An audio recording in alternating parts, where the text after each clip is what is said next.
Well, I'm cleaning out some of my Plymouth Dodge stuff as much as I hate to do it. I think I'm going to sell this engine here, and I've also got an R10G that I'm going to sell, the overdrive transmission. So both units were rebuilt a number of years ago, and they were in a customer car for a very, very short time before the customer decided to just go ahead and go with a V8 swap. So there is the R10G transmission right down there. And the 230 is from a 1956. So this is one of the highest output flathead motors in the 23-inch length that you could get. Supposedly they were 130 horsepower, which is pretty cool. So should be a great bolt-on improvement for pretty much any flathead replacement. This one is not a high drive unit. Obviously it had the R10G on it. It's got a new clutch and resurfaced flywheel and all that kind of stuff down inside there. All the accessories also were restored. So the generator and the alternator and the distributor, and it's got a brand new carburetor on it. So this car was barely ran. I think it was on for maybe 7 months. I'm not sure how many miles the customer put on it, but it's been sitting here in my shop on a stand in case I decided to use it. I was thinking about maybe putting it in this Belvedere over here, but the problem is that's a high drive car, and I really would hate to get rid of high drive. I think that's a super cool feature and also very rare. So while I could probably do some kind of swapping around with the crank and rods and all that, this is a freshly rebuilt 230. So I hate to just pull it apart and use it for pieces. But as you can see, all the accessories were professionally powder coated. I've even got the oil bath air cleaner up there. I know it's a little dark, so hopefully you guys can see that.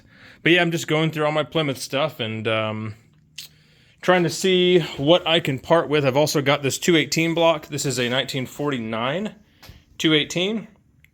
It's going to need a full rebuild. So it had a bad piston in it. I don't know if it got hot or what, but it looks like the piston rings touched and blew out the top on one of the edges. So I've posted pictures before in this group. But anyway, this one is rebuildable. It's fine. It turns over. The valves are a little sticky on 2 of the cylinders, but this was a running engine that just had an oil consumption problem. That's going to need the crank turned and stuff like that. But yeah, anyway, there's a good rebuildable core.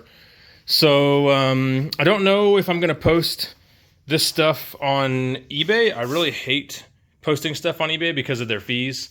I have to charge so much more than I want to for the parts that I want to sell whenever I sell them on eBay. So I'd much rather sell them to a member or something like that to save fees and stuff like that. So yeah, here's the 218 in the high drive car. But yeah, I guess let me know if you're interested. I'm not exactly sure where I'm going to price this stuff yet, but by the end of the day I'll have some numbers and I'll post them down in the chat or something like that. So here we'll take a little closer look. I have not personally pulled the bottom end out of this engine to check it. I've only pulled the cylinder head, and everything looks great inside there. Really good valve job was done, and crosshatch in the cylinders looks great, stuff like that. I don't think it was bored out. The pistons look original. They didn't have any marks on them, at least. But if I have a picture, I'll put that down in the chat. So this video is going to be on YouTube, but if you're looking for the chat, like where I'm going to post this stuff, it's going to be on the Flathead 6 Facebook page. And I may put it in the forum as well. So yeah, there you go.